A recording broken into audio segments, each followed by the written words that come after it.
Makassar bukan sekadar kota pelabuhan di timur Nusantara. Di antara dermaga, benteng tua, dan kampung-kampung pesisirnya, sejarah pernah menyala seperti api. Antara tahun 1930 hingga 1950, kota ini mengalami pergantian kekuasaan, pendudukan militer, teror, dan pergulatan menuju kemerdekaan. Inilah kisah Makassar dalam api sejarah, dari kota kolonial menuju medan revolusi. Pada dekade 1930-an, Makassar tampil sebagai kota pelabuhan modern yang tengah berkembang di bawah pemerintahan kolonial Hindia Belanda. Kota ini berperan penting sebagai pusat perdagangan dan administrasi di Indonesia bagian timur, sekaligus menjadi ibu kota Government Celebes en Onderhoorigheden. Namun, dinamika kemajuan tersebut berlangsung di tengah tekanan krisis ekonomi global yang melanda dunia pada masa itu. Makassar merupakan simpul utama perdagangan ekspor-impor di kawasan Indonesia Timur. Pelabuhannya aktif menyalurkan berbagai komoditas hasil Sulawesi Selatan ke pasar internasional. Meskipun depresi besar, Malays, pada awal 1930-an melemahkan aktivitas ekonomi, pelabuhan Makassar tetap menjadi penggerak utama roda perdagangan dan distribusi regional. Tahun 1930-an ditandai dengan pembangunan infrastruktur dan fasilitas publik bergaya kolonial modern. Berbagai gedung pemerintahan, sekolah, dan fasilitas umum dibangun sebagai bagian dari upaya modernisasi kota.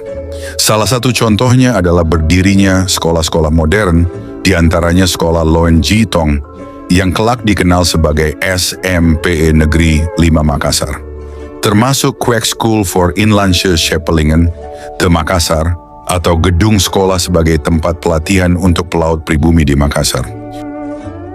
Pusat kota Makassar berkembang di sekitar Fort Rotterdam, Benteng Ujung Pandang, sebagai pusat administrasi dan militer kolonial. Kawasan kota tua, Vlaardingen, tumbuh sebagai pusat niaga dan permukiman yang kosmopolitan, dihuni oleh beragam kelompok etnis seperti orang Eropa, Tionghoa, dan penduduk pribumi. Interaksi antar komunitas ini membentuk karakter Makassar sebagai kota pelabuhan yang terbuka dan multikultural. Memasuki awal 1940-an, Makassar masih berada di bawah kekuasaan kolonial Hindia Belanda dan berperan sebagai pusat perdagangan serta administrasi utama di kawasan Indonesia Timur. Perkembangan kota berpusat di sekitar Benteng Rotterdam, peninggalan VOC yang berfungsi sebagai sentra pemerintahan, militer, dan aktivitas ekonomi kolonial. Secara fisik, Makassar masih relatif kecil dan terkonsentrasi di wilayah pesisir. Permukiman penduduk membentuk kampung-kampung yang mengelilingi benteng dan pelabuhan, sementara wilayah di luar pusat kota masih jarang dihuni. Kehidupan ekonomi bertumpu pada perdagangan maritim, didukung kondisi geografis yang datar, serta keberadaan sungai-sungai yang menunjang mobilitas dan distribusi barang. Menjelang tahun 1942, dinamika kota mulai dipengaruhi oleh eskalasi Perang Dunia Kedua di kawasan Pasifik. Tekanan ekonomi dan sosial kian terasa, meskipun secara administratif Makassar masih sepenuhnya berada di bawah kendali Belanda hingga kedatangan tentara Jepang. Pasukan Jepang mendarat di Makassar, Sulawesi Selatan, pada 9 Februari 1942 sebagai bagian dari operasi besar pendudukan Jepang di Hindia Belanda. Pendaratan ini dilakukan oleh pasukan pendarat khusus gabungan Angkatan Laut Jepang dari Sasebo, Sasebo Special Naval Landing Force, salah satu unit elit Angkatan Laut Kekaisaran Jepang. Sehari sebelumnya, pada 8 Februari 1942, armada invasi Jepang telah tiba dan berlabuh di lepas pantai Makassar.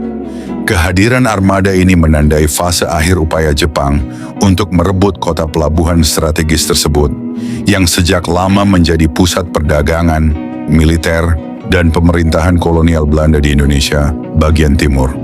Pendaratan dilakukan pada waktu fajar, memanfaatkan kondisi cahaya rendah untuk mengejutkan pertahanan Belanda. Pada saat itu, kekuatan militer Hindia Belanda di Makassar relatif lemah dan telah mengalami tekanan berat akibat serangkaian kekalahan di wilayah lain. Serangan udara Jepang sebelumnya juga telah melumpuhkan sebagian fasilitas pertahanan dan komunikasi Belanda di Sulawesi Selatan.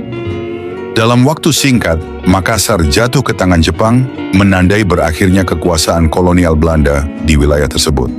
Kejatuhan Makassar memiliki arti strategis penting, karena kota ini kemudian dijadikan basis utama militer dan logistik Jepang di Indonesia Timur, sekaligus penghubung jalur pelayaran dan operasi militer menuju Maluku, Nusa Tenggara, dan Papua. Pendudukan Jepang di Makassar membuka babak baru dalam sejarah Sulawesi Selatan. Sebuah masa yang ditandai oleh perubahan kekuasaan, pengetatan kontrol militer, serta penderitaan rakyat, namun juga menjadi bagian dari rangkaian peristiwa yang pada akhirnya mengguncang dan meruntuhkan sistem kolonial Belanda di Nusantara. Masa ini ditandai dengan penurunan drastis kondisi sosial ekonomi. Krisis pangan meluas, barang kebutuhan pokok langka, dan masyarakat hidup dalam tekanan militer yang ketat. Jepang membangun bunker serta fasilitas logistik di berbagai sudut kota sebagai persiapan menghadapi serangan sekutu. Meski demikian, pendudukan Jepang juga membuka ruang tumbuhnya kesadaran nasional. Pada 1 Januari 1945 di lapangan Karebosi, Makassar, tentara pendudukan Jepang memperingati serangan Jepang ke Pearl Harbor. Acara berlangsung meriah di ruang publik dan melibatkan masyarakat dalam berbagai kegiatan olahraga, perlombaan, serta parade budaya. Rekaman diawali dengan suasana alun-alun dan lapangan yang dipenuhi penonton. Ditampilkan berbagai pertandingan seperti lari estafet perempuan, senam massal anak-anak sekolah, sepak bola, bola tangan, pacuan kuda, lomba perahu layar khas Makassar, hingga permainan dan lomba yang melibatkan tentara Jepang. Tentara dan perwira Angkatan Laut Jepang tampak hadir sebagai pejabat upacara, penonton kehormatan, serta pemberi penghargaan. Selain kegiatan olahraga, video memperlihatkan arak-arakan besar sebagai simbol perayaan kemenangan Perang Jepang. Parade ini menampilkan rombongan dari berbagai daerah dan kelompok masyarakat, antara lain pemuda Kalimantan, Kerajaan Goa, Timor, Sumatera, Bugis Makassar, pelajar Indonesia, serta kelompok berpakaian Arab. Mereka berbaris membawa spanduk, bendera Jepang, rangkaian bunga, mengenakan pakaian adat, dan sebagian menunggang kuda.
sekalian orang yang mengambil bagian di dalam pertandingan ini menunjukkan semangat menempur dengan sungguh-sungguhnya.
Pada April 1945,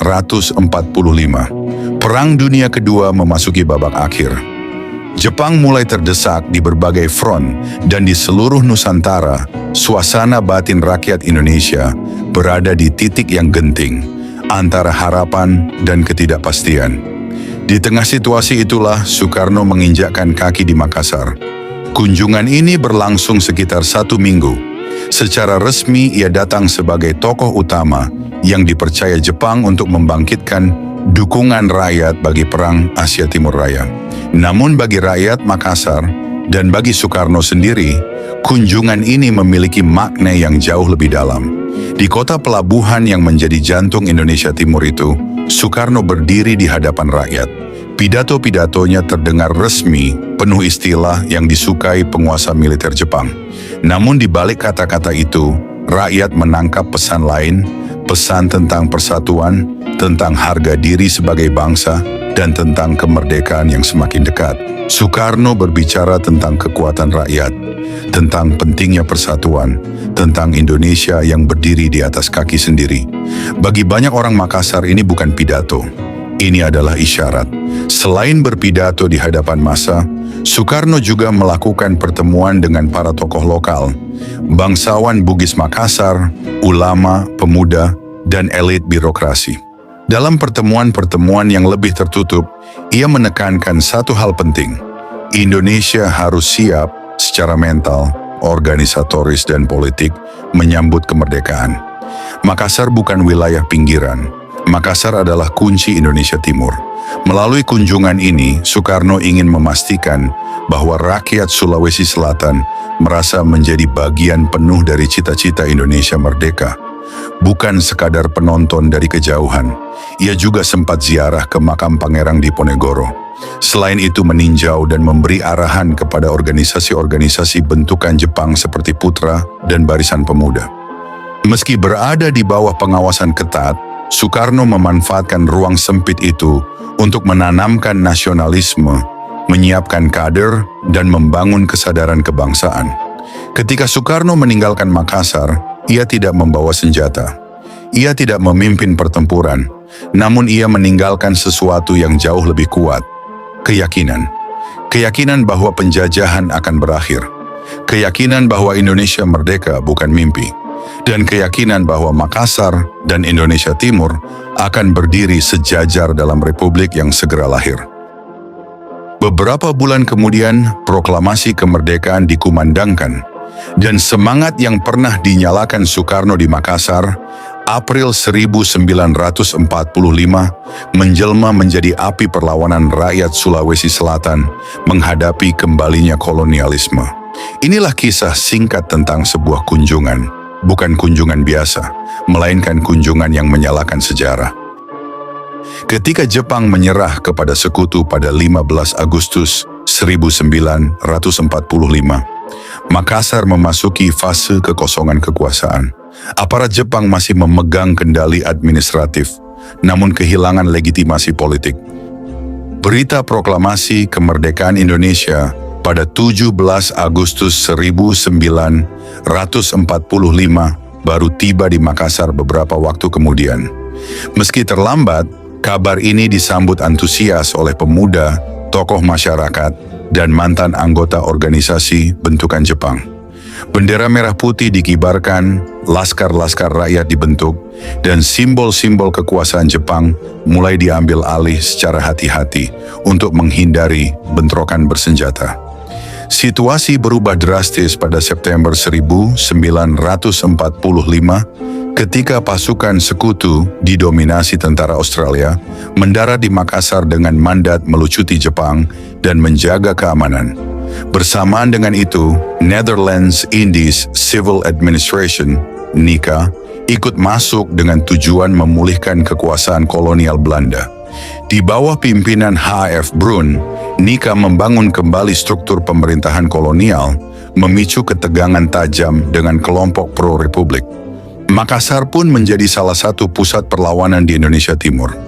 Pemerintah Republik Indonesia mengangkat Sam Ratulangi sebagai gubernur Sulawesi, meskipun aktivitasnya diawasi ketat oleh pihak Belanda. Pada awal tahun 1946, suasana Makassar berada di titik krusial sejarah Indonesia pasca proklamasi kemerdekaan. Perang Dunia Kedua telah berakhir, Jepang menyerah, namun ketenangan belum sepenuhnya hadir di Nusantara.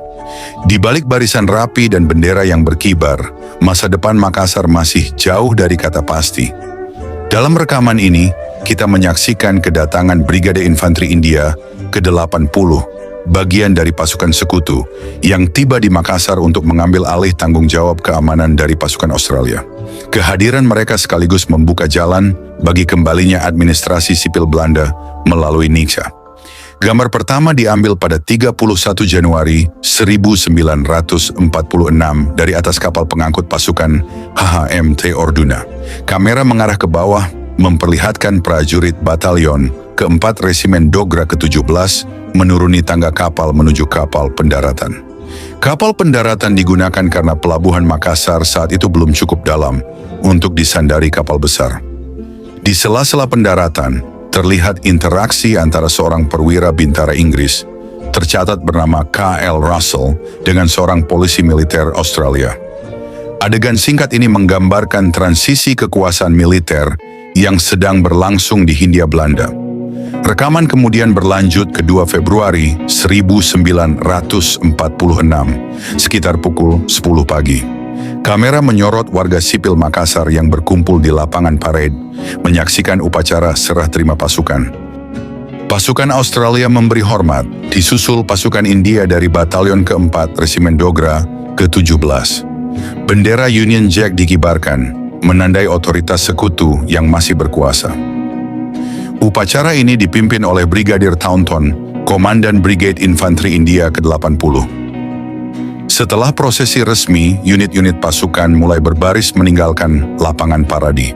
Barisan dipimpin oleh Resimen Dogra keempat, diikuti Orkestra Pipa Dogra dan pasukan Australia. Cuaca sangat buruk, hujan deras mengguyur lapangan, namun upacara tetap berlangsung hingga selesai. Di akhir rekaman, pasukan India dan Australia berbaris saling berhadapan, dengan orkestra berada di antara mereka. Sebuah simbol peralihan tanggung jawab militer sekutu di Makassar. Rekaman ini bukan sekadar dokumentasi militer. Ia adalah saksi bisu dari masa awal revolusi Indonesia, ketika pasukan asing masih berdiri di tanah Nusantara dan perjuangan mempertahankan kemerdekaan baru saja dimulai. Sumber video dan arsip visual ini berasal dari Imperial War Museums, Inggris, dengan dokumentasi resmi pasukan sekutu di Makassar pada Januari hingga Februari 1946. Rekaman mencakup kedatangan Brigade Infanteri India ke-80 dan serah terima tanggung jawab dari pasukan Australia, yang difilmkan oleh unit dokumentasi militer sekutu pasca Perang Dunia Kedua. Setelah itu, sejumlah tentara Jepang yang didakwa melakukan kejahatan perang dihadapkan ke pengadilan militer di Makassar. Proses ini menjadi bagian dari upaya penegakan hukum pasca berakhirnya Perang Dunia Kedua di wilayah Hindia Belanda. Setelah Jepang menyerah kepada sekutu, terlihat kondisi pabrik semen terakhir di Hindia Belanda yang telah mengalami kehancuran. Foto koleksi Museum Dunia Amsterdam ini menjadi saksi kerusakan infrastruktur industri di Makassar pada masa akhir Perang Dunia Kedua. Penukaran dan pembakaran uang Jepang di Makassar pada tahun 1946 merupakan bagian dari kebijakan Nika untuk memulihkan dan menegaskan kembali kontrol ekonomi Belanda di Indonesia Timur pasca Perang Dunia Kedua. Setelah Jepang menyerah, berbagai jenis mata uang beredar di Makassar, termasuk uang pendudukan Jepang. Belanda menolak mengakui uang tersebut karena dianggap tidak sah dan berpotensi memicu inflasi. Pada 6 Maret 1946, AFNEI secara resmi memberlakukan uang Nika atau uang merah di wilayah yang dikuasai sekutu, termasuk Makassar, serta menarik uang Jepang dari peredaran melalui kebijakan penukaran yang merugikan rakyat. Uang Jepang yang terkumpul kemudian dimusnahkan, termasuk dengan cara dibakar, sebagai simbol penghapusan sistem ekonomi pendudukan Jepang dan penggantian dengan sistem moneter kolonial Belanda. Di Makassar, kebijakan ini berlangsung di tengah situasi politik dan keamanan yang tegang menjelang teror Westerling akhir 1946, sehingga semakin memperberat kondisi ekonomi masyarakat. Singkatnya, pembakaran uang Jepang di Makassar pada 1946 merupakan langkah sistematis Nika untuk menghapus pengaruh ekonomi Jepang dan menegakkan kembali dominasi moneter Belanda.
Sepanjang 1946,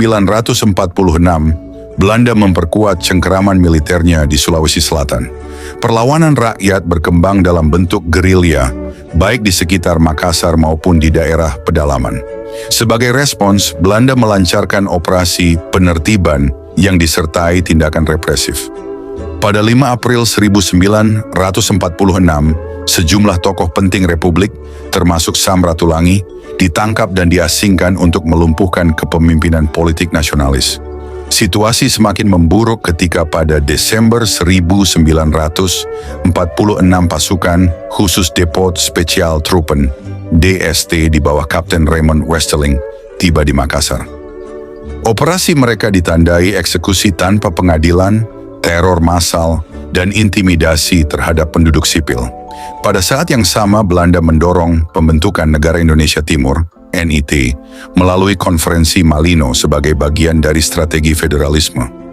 Kebijakan ini memperdalam perpecahan antara pendukung Republik dan kelompok federalis.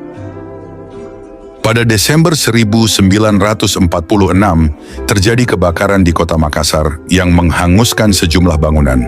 Foto Arsip Nasional Belanda ini merekam salah satu peristiwa besar yang terjadi di Makassar pada saat kedatangan pasukan Westerling.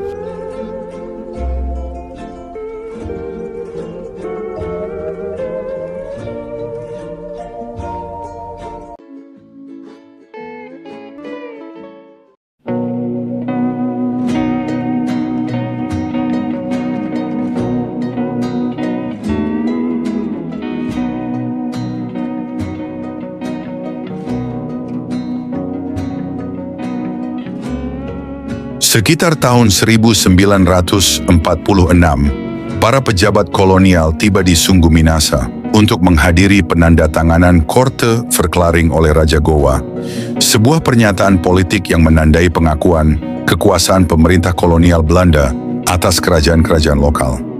Gambar ini bersumber dari koleksi Museum Dunia, Amsterdam. Pada 5 September 1946, Raja Gowa menandatangani Korte Verklaring di istananya. Dokumen ini merupakan pernyataan resmi yang menegaskan hubungan politik dan pengakuan kekuasaan pemerintah kolonial Belanda terhadap Kerajaan Gowa. Tahun 1947 menandai fase paling kelam dalam sejarah Makassar dan Sulawesi Selatan. Pada periode inilah operasi Westerling mencapai puncaknya. Pasukan kolonial Belanda melakukan penyisiran sistematis terhadap kampung-kampung, menggeledah rumah penduduk, serta mengeksekusi warga yang dicurigai membantu Republik Indonesia tanpa melalui proses hukum. Sejumlah wilayah di pinggiran Makassar hingga pedalaman Sulawesi Selatan pun berubah menjadi lokasi pembantaian massal. Dalam menjalankan operasinya, Raymond Westerling tidak hanya mengandalkan pasukan khusus KNIL, tetapi juga memanfaatkan penduduk pribumi. Pemerintah kolonial Belanda membentuk satuan penjaga kampung, yaitu pasukan keamanan lokal yang bertugas melakukan patroli di wilayah sekitar Makassar dan berbagai daerah di Sulawesi Selatan. Satuan ini digunakan untuk mengidentifikasi dan memburu tokoh-tokoh pejuang yang menentang kekuasaan Belanda, khususnya mereka yang dianggap pro-republik. Dokumentasi keberadaan penjaga kampung ini terekam dalam arsip visual yang kini tersimpan di Arsip Nasional Belanda. Untuk melegitimasi tindakan represif tersebut, pemerintah kolonial Belanda menetapkan keadaan darurat perang, Staat van Oorlog en Beleg. Status ini memberikan kewenangan luar biasa kepada militer, memungkinkan penggunaan kekerasan secara luas tanpa pengawasan hukum maupun otoritas sipil. Jumlah korban jiwa hingga kini masih menjadi perdebatan. Berbagai sumber memperkirakan korban mencapai ribuan hingga puluhan ribu orang. Teror dan ketakutan meresap ke dalam kehidupan sehari-hari masyarakat. Namun di tengah tekanan brutal tersebut, semangat perlawanan terhadap penjajahan tidak sepenuhnya padam. Kampanye militer yang dipimpin Raymond Westerling melalui pasukan khusus KNIL, Korps Special Truppen, berlangsung sejak Desember 1946 hingga 21 Februari 1947. Berakhirnya operasi ini tidak serta-merta menghapus trauma kolektif yang ditinggalkannya, tetapi justru memperdalam luka sejarah yang membekas kuat dalam ingatan masyarakat Sulawesi Selatan.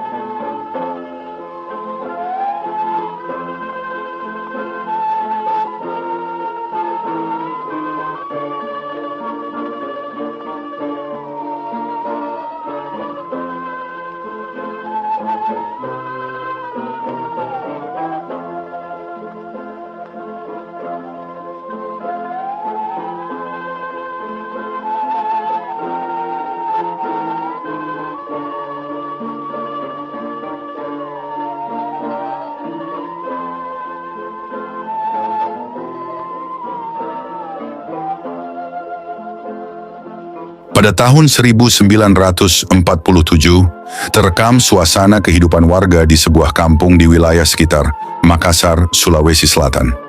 Foto yang tersimpan di Arsip Nasional Belanda ini memperlihatkan gambaran kehidupan masyarakat sehari-hari pada masa berlangsungnya aksi militer Westerling, ketika kekerasan dan ketegangan menyelimuti wilayah tersebut. Dalam dokumentasi lain, tampak seorang bintara KNIL bersama keluarganya berada di sebuah kampung di sekitar Makassar.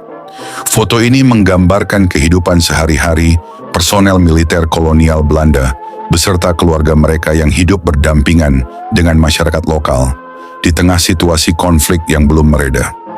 Kamera kolonial juga merekam aktivitas militer Belanda pada Maret 1947. Pada bulan tersebut, Kolonel H.J.M. van Stralen, selaku kepala pendeta militer, mengunjungi sebuah pos senapan mesin, mitrailleur post, di Makassar. Di sampingnya, tampak seorang perwira berpangkat letnan. Kunjungan ini merupakan bagian dari kegiatan pembinaan rohani dan moral pasukan Belanda yang bertugas di wilayah tersebut. Masih pada Maret 1947, Kolonel van Stralen melakukan serangkaian kunjungan dan pertemuan dengan para prajurit di Makassar. Kegiatan ini menjadi bagian dari agenda pembinaan rohani dan penguatan mental personel militer Belanda di tengah situasi keamanan yang penuh ketegangan.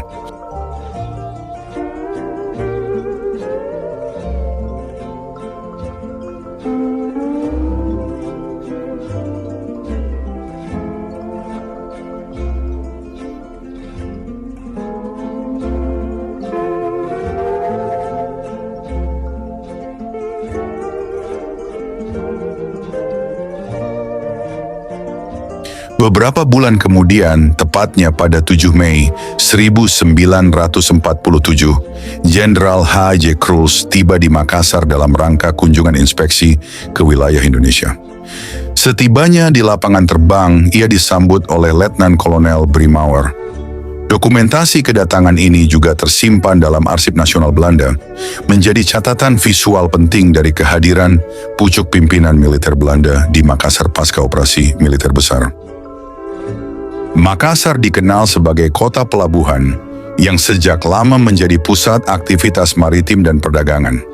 Kapal-kapal layar berlayar dari pelabuhan ini menuju Maluku dan kepulauan sekitarnya, lalu kembali membawa hasil bumi dari wilayah-wilayah tersebut untuk diperdagangkan di pasar lokal maupun diekspor ke berbagai kawasan lain. Salah satu bukti aktivitas perdagangan itu terekam pada tahun 1948 di Pelabuhan Makassar, berupa sebuah peti kayu bertuliskan Asia Baru, Putra Benteng, Sibulue Boneh. Dalam bahasa Bugis, Sibulue berarti si gunung, yang menunjukkan bahwa muatan tersebut kemungkinan berasal dari wilayah pedalaman Boneh. Tulisan pada peti ini mencerminkan jaringan distribusi yang menghubungkan daerah pegunungan Boneh, Makassar dan Selayar, serta memperlihatkan bahwa arus perdagangan tidak hanya terbatas di kawasan pesisir. Setiap bulan sekitar 250 kapal tiba di Makassar membawa berbagai komoditas seperti jeruk, kelapa, kain, dan rotan, serta barang-barang dagangan asal Tiongkok.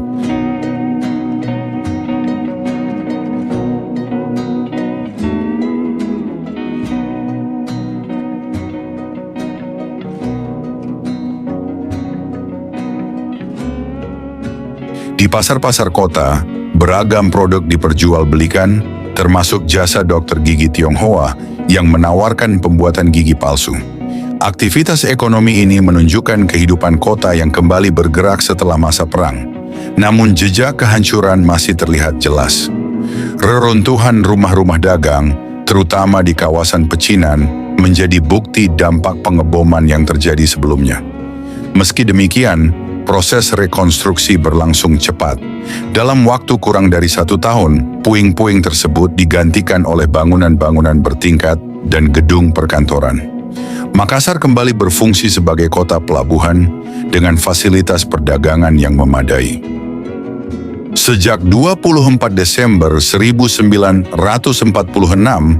Makassar ditetapkan sebagai ibu kota negara Indonesia Timur. Kota ini menjadi pusat administrasi pemerintahan federal bentukan Belanda di Indonesia bagian timur. Di Makassar terdapat kantor-kantor pemerintahan, kediaman Presiden Negara Indonesia Timur, kantor Java Bank, perusahaan pelayaran, serta berbagai perusahaan dagang. Kegiatan birokrasi berjalan seiring dengan upaya menampilkan kembali simbol-simbol kolonial dan penyelenggaraan aktivitas sosial, seperti pasar malam di sekitar Benteng Rotterdam, untuk menciptakan kesan stabilitas. Sebagai pelabuhan utama di kawasan timur Nusantara, Makassar terhubung secara rutin dengan kota-kota penting lainnya di Indonesia dan dengan jaringan pelayaran internasional. Letaknya yang strategis memungkinkan kapal-kapal besar bersandar langsung di pelabuhan, sementara petugas mercusuar mengatur lalu lintas pelayaran di perairan sekitar. Dalam perdagangan internasional, kopra menjadi salah satu komoditas utama. Dari Makassar, pengiriman kopra mencapai lebih dari 14.000 ton setiap bulan. Melalui perusahaan pelayaran Java China Line, sekitar 3.200 ton kopra, setara dengan kurang lebih 50.000 karung, dikirim hingga ke Afrika Selatan. Aktivitas ini menegaskan peran Makassar sebagai penghubung antara produksi dalam negeri dan pasar dunia. Di balik aktivitas ekonomi dan pemerintahan yang tampak tertib, situasi keamanan belum sepenuhnya pulih. Di luar kota, perlawanan gerilya masih berlangsung, sementara dampak kekerasan pada tahun 1946 sampai 1947 menyisakan luka fisik dan trauma sosial. Pada saat yang sama, perdebatan antara gagasan federalisme dan negara kesatuan terus membelah pandangan masyarakat Makassar dan wilayah sekitarnya. Menjelang akhir 1949, Makassar berada dalam fase transisi yang menentukan. Berdasarkan hasil konferensi meja bundar, Negara Indonesia Timur, NIT, ditetapkan sebagai salah satu negara bagian dalam Republik Indonesia Serikat, RIS. Keputusan ini memicu ketegangan politik, terutama antara kelompok yang ingin mempertahankan negara Indonesia Timur sebagai negara federal yang berdiri sendiri dan kelompok yang mendorong kembalinya Indonesia ke bentuk negara kesatuan. Sepanjang tahun 1949, Makassar tetap berfungsi sebagai pusat pemerintahan negara Indonesia Timur. Di tengah dinamika politik tersebut, gesekan antara pasukan KNIL dan kelompok pro-republik masih terjadi, meskipun skalanya tidak lagi sebesar tahun-tahun sebelumnya. Situasi keamanan yang berangsur membaik membuka ruang bagi pemulihan ekonomi. Aktivitas perdagangan mulai kembali berjalan dan perbaikan infrastruktur dilakukan secara bertahap. Puncak dari fase ini terjadi pada akhir Desember 1949 ketika Belanda secara resmi menyerahkan kedaulatan kepada Republik Indonesia Serikat. Peristiwa pada 27 Desember 1949 tersebut sekaligus menandai pengakuan resmi Belanda terhadap kedaulatan Indonesia di tingkat internasional. Memasuki tahun 1950, Makassar kembali dihadapkan pada ketegangan politik yang tajam antara kekuatan pro-federal dan pendukung negara kesatuan. Konflik ini mencapai puncaknya dalam pemberontakan Andi Aziz pada April 1950 yang menolak kehadiran pasukan APRIS di Makassar. Peristiwa tersebut menjadikan kota ini sekali lagi sebagai arena bentrokan bersenjata dan ketidakstabilan keamanan. Pada saat yang sama, di wilayah pedalaman Sulawesi Selatan, mulai berkembang gerakan DITII di bawah pimpinan Kahar Muzakar, yang menambah kompleksitas situasi keamanan di daerah tersebut. Meskipun diliputi berbagai pergolakan, proses politik nasional terus bergerak menuju penyatuan. Akhirnya, pada tahun 1950, sistem federal dibubarkan. Negara Indonesia Timur secara resmi mengakhiri keberadaannya dan Makassar ditetapkan sebagai bagian dari Negara Kesatuan Republik Indonesia. Sejarah Makassar menjadi pengingat bahwa kemerdekaan bukanlah hadiah, melainkan hasil dari perjuangan panjang yang syarat pengorbanan.